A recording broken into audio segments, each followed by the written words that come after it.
Ini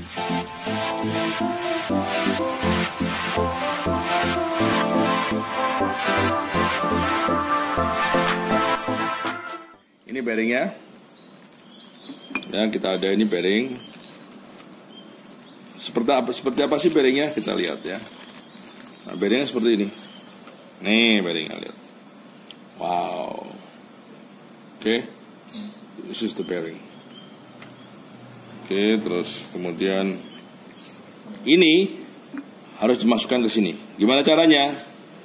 Nah, caranya di video kali ini saya tidak akan ngasih tahu gimana caranya bearing ini masuk ke sini, tapi saya sudah masukkan bearing ini ke sini. Jadi saya akan hanya istilahnya di video kali ini saya akan hanya memperlihatkan problem yang terjadi di mesin bros yang sering terjadi, satu di belt dan yang kedua di bearing.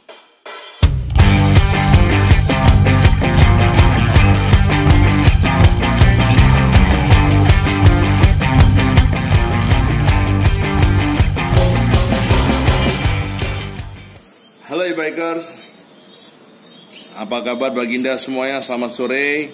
Di sore hari ini kita akan menjelaskan how to overhaul the bros sama problem-problem yang terjadi di sepeda Specialized. Oke, perlu dibedakan.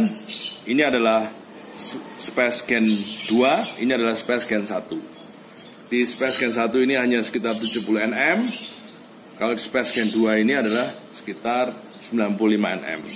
Memang sudah terbukti ini lebih powerful dan lebih enak daripada ini. Ini tetap enak, tapi tidak seenak ini. Karena apa? Lebih powerful, torsinya ada, acceleration-nya ada. Problemnya apa di kedua ini? Kalau ini maintenance-nya nggak begitu banyak. Kalau ini, maintenance-nya banyak. Yang sering terjadi di bros Gen 2 atau di mesin ini adalah beltnya sering putus. Nah, ini beltnya nih. Ini sering putus. Terus jangan pernah mengganti belt ini dengan saya akan beli di SKF dengan ukuran 405 5M 15 gitu. Itu jangan pernah terjadi dengan saya juga. Saya pernah mengganti dengan belt-belt yang murah, harga cuma sekitar 200 ribuan. Saya pernah beli di SKF ya, atau di tempat toko bearing lainnya. Ini mereknya Bandu. Wah, saya pikir udah kuat nih. Tapi ternyata bedanya belt asli dan belt yang ada di toko-toko sekarang itu beda. Lihat ini, lihat. Ini terlalu lentur dan ini keras. Ini dari karbon, ini dari benang jahit kali ya. Elemen jahit. Kemudian saya pernah berpikir, ini berarti mereknya Getz. Nah, dengan merek Getz, I think I can replace with another belt with the same Getz. Okay, I try to buy from the US the same Getz, 405 dengan ukuran yang sama. Saya pikir wah ini lebih murah, ya kan? Saya cuma beli mungkin sekitar $100. Saya berpikir sama nih beltnya, tapi ternyata ini juga lebih lembek. Lihat. Ya, ini tetap lebih keras. Lihat, sekali lagi ya bedanya. Lebih keras. Sehingga yang terjadi ini, saya pernah coba. Kalau ini beberapa kali saya coba yang buatan lokal. Maksudnya bukan yang sudah ini, yang saya beli di lokal sini. Saya beli langsung berapa tanjakan udah hancur. Ini mungkin 2-3 kali tanjakan hancur. Ini mungkin bisa 1.500 km sampai 2.000 km mungkin baru hancur.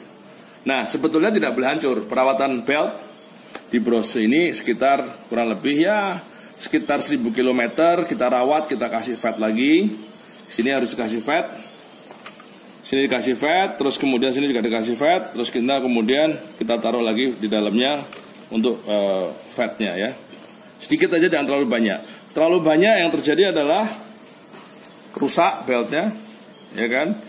Terus kemudian hancur, makanya nggak boleh terlalu banyak. Itu yang sering terjadi. Nah, apalagi yang sering terjadi di space ini, di bros. Oke, saya akan fokus lagi di sini. Yang sering terjadi di space yang rusak selain belt, kemudian bearing ini, bukan puli ya, tapi bearing. Nah, bearing ini sering rusak nih. Ini sering rusak nih.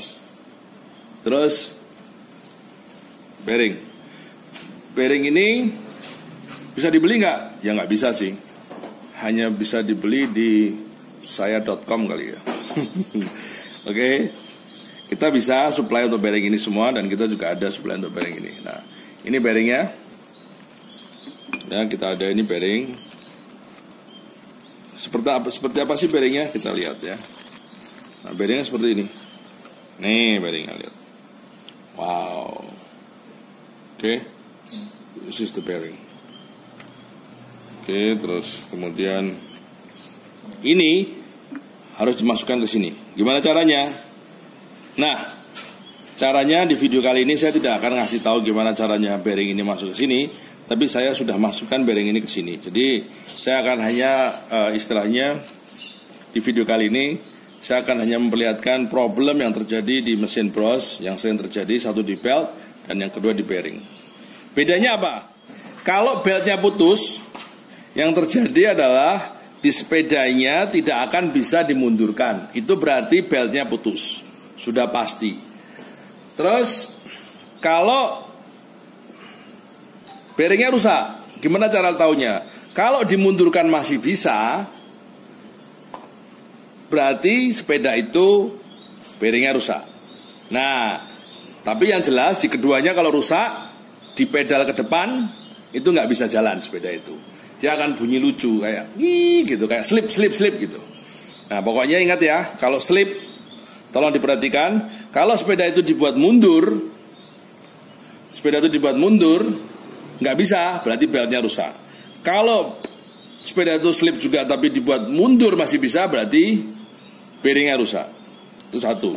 Yang ketiga, yang terpenting adalah begitu sudah tahu simptomnya slip di mesin ini, yang harus diperhatikan apa?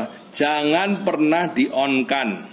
Tolong dimatikan TCU-nya atau mesinnya, powernya. Karena yang terjadi bisa, kalau tetap masih ibaratnya di-on-kan, yang terjadi adalah bisa terbakar posisi kumparannya. Oke. Nah, gimana cara bongkarnya? Oke, saya akan skema sedikit. Di sini adalah bagian beltnya, ingat ya, di sini akan beltnya, dan di sini adalah bagian elektroniknya. Sebentar lagi akan saya bongkar, dan perhatikan video berikut ini.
Pertama, ini udah kebuka, jangan pernah membuka bagian sini. Belt sini tolong jangan pernah dibuka ini karena ini elektrik.